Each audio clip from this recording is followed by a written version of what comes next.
والصلاة والسلام علی رسول اللہ وبعد۔ رمضان المبارک جیسا عظیم مہینہ فضیلتوں، برکتوں، سعادتوں والا ہم پر سایہ فگن ہے۔ اللہ تعالیٰ کا ہم جتنا بھی شکر ادا کریں وہ یقیناً کم ہے کہ اس اللہ نے ہمیں ہماری زندگیوں میں ایک بار پھر یہ عظیم الشان مہینہ عطا کیا ہے۔ خوش نصیب ہیں وہ لوگ جو اس ماہ مبارک کے اندر اپنے رب تعالیٰ کو راضی کرنے میں کامیاب ہو جائیں گے اور اپنے گناہ بخشوانے میں کامیاب ہو جائیں گے۔ اس ماہ مبارک کا سب سے بڑا ٹارگٹ یہی ہے کہ روزہ دار اللہ تعالیٰ سے اپنے گناہوں کو بخشوانے میں کامیاب ہو جائیں۔ رسول اللہ صلی اللہ علیہ وآلہ وسلم نے اپنی حدیث مبارک میں یہی بات واضح کی ہے اور اس آدمی کو بدنصیب قرار دیا ہے جو رمضان المبارک جیسا مہینہ پائے لیکن اپنے گناہ نہ بخشوا سکے۔ آپ نے فرمایا، جبریل امین علیہ السلام نے بد دعا کی، رغم انف رجل من ادرک رمضان فلم یغفر لہ، وہ بندہ بڑا ہی بدنصیب ہے، اس کی ناک خاک آلود ہو جس نے رمضان المبارک جیسا مہینہ پایا لیکن اپنے گناہ نہ بخشوا سکا۔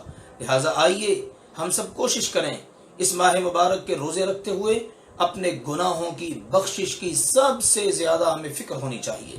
یہ وہ ماہ مبارک ہے جس کے بارے میں رسول اللہ صلی اللہ علیہ وسلم نے فرمایا، اذا دخل رمضان فتحت ابواب الجنہ وفی روایت فتحت ابواب السماء۔ رسول اللہ صلی اللہ علیہ وسلم نے فرمایا، جب رمضان المبارک کا مہینہ داخل ہوتا ہے تو اللہ ذوالجلال والاکرام کی طرف سے جنت کے سارے دروازے کھول دیے جاتے ہیں، اور ایک روایت میں ہے آسمان کے سارے دروازے کھول دیے جاتے ہیں۔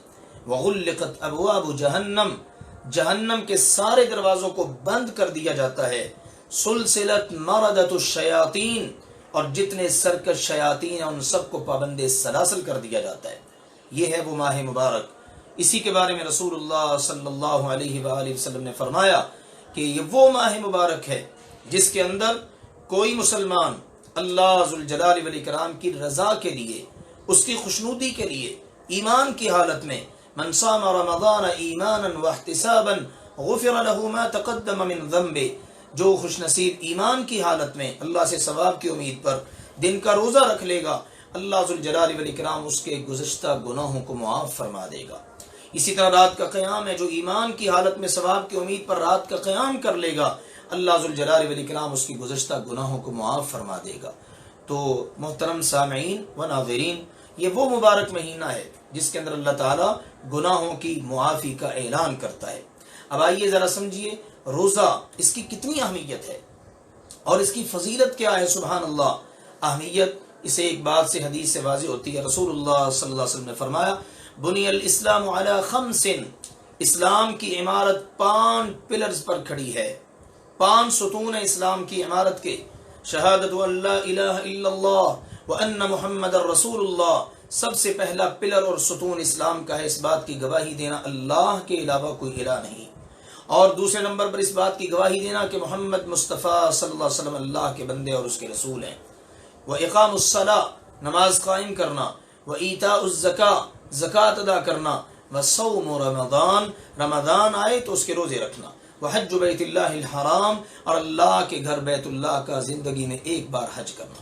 تو رمضان المبارک کے روزوں کو رسول اللہ صلی اللہ علیہ وسلم نے اسلام کے 5 بنیادی ارکان میں سے ایک رکن کے طور پر بیان کیا ہے، اور یہ تک ارشاد فرمایا رسول اللہ صلی اللہ علیہ وآلہ وسلم نے، من صام یوما فی سبیل اللہ، جو شخص اللہ کی رضا کے لیے، اللہ کی خوشنودی کے لیے ایک دن کا روزہ رکھتا ہے، بعد اللہ وجہہ عن النار 70 خریفا، اللہ ذوالجلال والاکرام اس کے چہرے کو جہنم کی آگ سے 70 سال کی مسافت دور فرما دیتا ہے۔ سبحان اللہ، اگر ہمیں اللہ ذوالجلال والاکرام اس بار بھی 30 روزے عنایت فرما دے تو آپ ذرا اندازہ کیجئے، ایک دن کے روزے کی بدولت 70 سال ہم جہنم سے دور ہوں تو 30 روزوں کی بدولت انشاءاللہ 2100 سال ہم جہنم کی آگ سے دور ہو سکتے ہیں۔ اللہ ہم سب کے نصیب میں فرمائے۔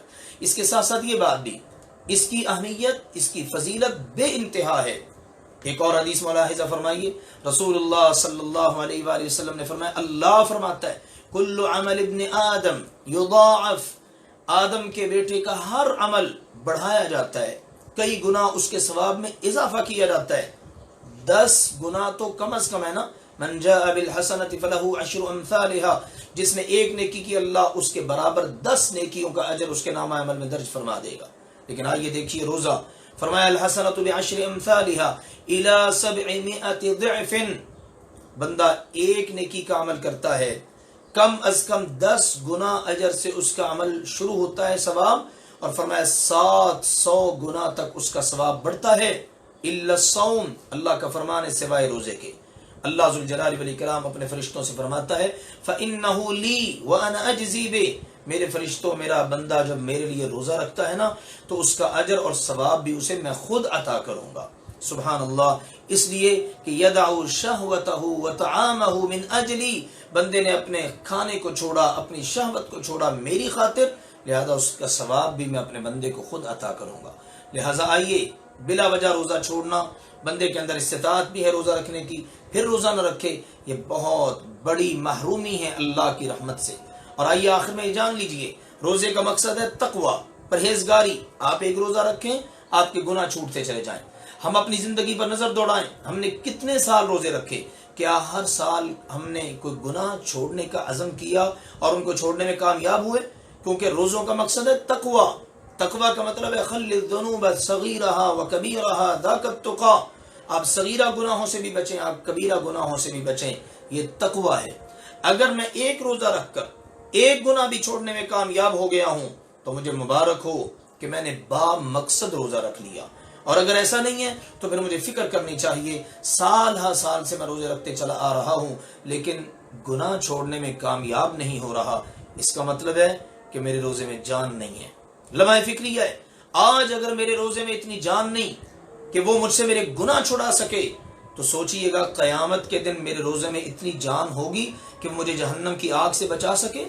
نبی اکرم صلی اللہ علیہ وسلم نے فرمایا الصوم جنہ، روزہ تو ایک ڈھال ہے، یستجن بها العبد یوم القیامت من النار، قیامت کے دن بندہ اس کی وجہ سے جہنم کی آگ سے بچ جائے گا۔ تو آئیے اپنے روزوں کو بامقصد بنانے کی کوشش کریں۔ یہ روزے کی اللہ کے ہاں اور اللہ کے رسول صلی اللہ علیہ وسلم کی اہمیت ہے اور اس کی یہ فضیلت ہے اور اس کا یہ مقصد ہے۔ ہم سب کو بامقصد روزے رکھنے کی پوری کوشش کرنی چاہیے۔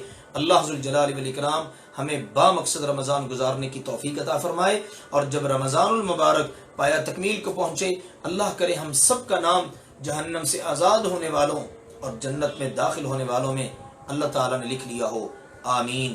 والسلام علیکم ورحمۃ اللہ وبرکاتہ۔